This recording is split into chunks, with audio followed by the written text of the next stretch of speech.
O Juan diz aqui, professor, o que tem a dizer para um vestibulando que vai prestar história? Estou prestando para a USP e gostaria de uma opinião. Você diz assim, em relação à preparação para a prova ou em relação à carreira, o que que te espera na faculdade? Pensando nessa questão de o que que te espera na faculdade, a história na faculdade é muito diferente do que a gente imagina quando a gente está no colégio, do que a gente tem quando a gente está no colégio e do que a gente gosta geralmente por causa de jogos ou de cultura em geral, né? Eu, por exemplo, tinha um contato muito forte com a história mais por meio de jogos e filmes, livros, essas coisas, do que pela escola. Eu não gostava muito da história da escola, eu gostava muito da história de histórias de cavaleiros, de mitologias, essas coisas. Quando a gente entra na universidade, as duas expectativas são frustradas. Tanto a expectativa de encontrar uma história que seja linear, simples e, tipo assim, dá pra você estudar e saber o que de fato aconteceu e fechar as questões, né?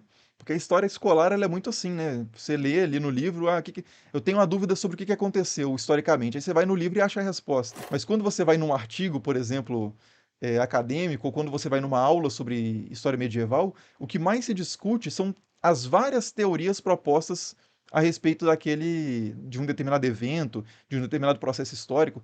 Então você vai ver que a faculdade de história ela é mais discussão de teorias propostas e de metodologia do que de fato você descobrir, sei lá, tudo que aconteceu no Brasil num período de tal ano a tal ano. Praticamente essa coisa mais conteudista não tem muito na faculdade. Então prepare-se para muita discussão teórica e metodológica. E em termos de mercado, eu também não sei o que que você está procurando, o que que você espera, né? Porque geralmente quem faz história acaba virando professor de história, de escola de ensino básico, né? Fundamental e médio. E tem a carreira acadêmica também, de você seguir fazendo pesquisa, fazendo mestrado, doutorado, escrevendo artigos, dando aula em faculdade ou universidade. Fora disso, o mercado é mais limitado, né?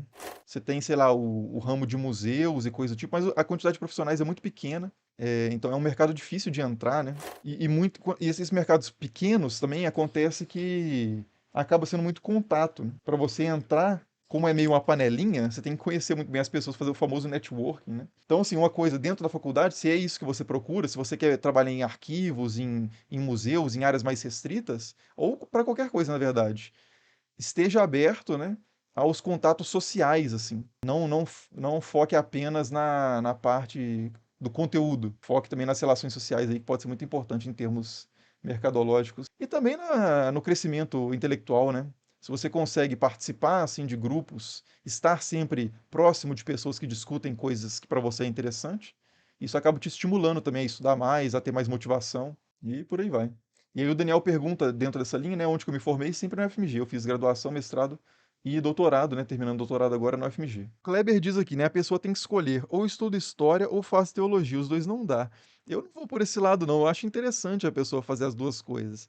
Mas a questão é essa, nos dois espaços, a pessoa tem que estar disposta a ser intelectualmente honesta e realmente só acreditar naquilo que ela de fato acredita, não forçar crenças. Então, assim, eu acho interessante. Eu acho que a teologia, ela é uma ciência muito diferente, é um estudo, né? Um tipo de estudo muito diferente da história, mas ela pode gerar resultados muito interessantes, assim, de reflexão sobre o ser humano, reflexões sobre convivência, organização social em comunidades, por exemplo, a eclesiologia e coisas do tipo.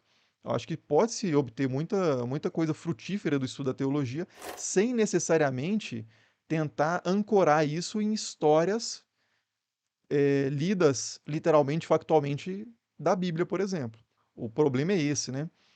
É, a, a, a factualidade da Bíblia, para mim, pelo menos, ela não parece necessária para que a pessoa tenha fé ou para que a pessoa se consiga alcançar encontrar alguma inspiração ou algo de positivo nos textos bíblicos. A facticidade histórica, né, desses textos, para mim, não é questão de vida ou morte. Para algumas pessoas é, né? Para ateus mais militantes é uma questão de vida ou morte. A Bíblia tem que ser verdade literalmente ou não é nada. E para fundamentalistas, né, religiosos também, a mesma coisa se aplica. A Bíblia tem que ser verdade ou não é nada. Para os verdade em tudo, né, literalmente e tal. Para os fundamentalistas, a Bíblia é verdade, para os ateus não. Mas eu acho que há um meio campo aí possível de se fazer, né? Acho que é muito possível aprender com essas histórias tradicionais sem querer que elas sejam histórias no sentido acadêmico. O Marcelo Costa comentou aqui: sou religioso, mas entendo que a história e a arqueologia não disputam com fé. Ciência e fé podem conviver perfeitamente, e é maravilhoso ver como elas se complementam. Essa é uma discussão muito interessante, né? Inclusive é meio que a minha área principal de estudo, que é relações históricas entre ciência e religião, e eu concordo com o que você diz, né? Que é perfeitamente conciliável essas coisas. A questão é, há várias formas diferentes de tentar conciliar essas coisas.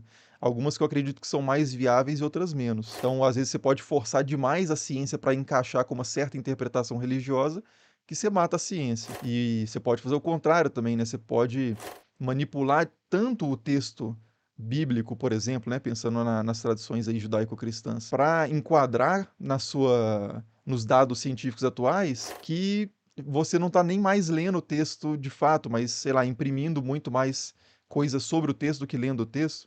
Então é uma coisa que eu acho que é um esforço louvável, né?